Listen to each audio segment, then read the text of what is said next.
دادا جان اپنی کتاب میں فرماتے ہیں، یہ میں بات کتاب کی کر رہا ہوں، ایک دفعہ ریل گاڑی میں سفر کر رہے تھے کہ میری ڈبے میں جس گاڑی میں ہم تھے اس ڈبے میں 3-4 دوست میرے پرانے تھے، یعنی میرے دادا پہلے اہل سنت تھے، پرانے دوست تھے، وہ بھی بیٹھے تھے اور خانے وال اسٹیشن پر ریل گاڑی رکی، وہاں سے ایک ملنگ بھی ریل گاڑی میں آ گیا اور ملنگ بھی اتفاقاً اسی ڈبے میں آ گیا جس میں ہم لوگ بیٹھے تھے۔ ملنگ نے آتے ہی یا علی مدد کہا تو مولوی وہ غصے میں آ گئے، انہوں نے کہا کہ او ملنگا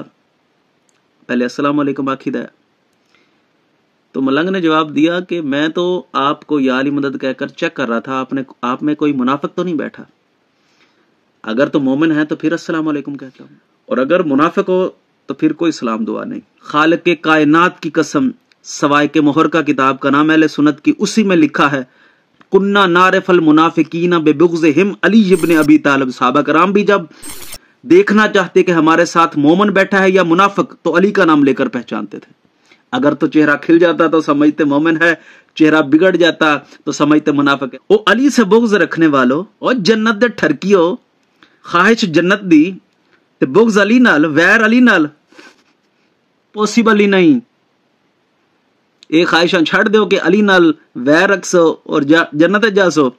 ہو ہی نہیں سکتا، ناٹ پوسیبل۔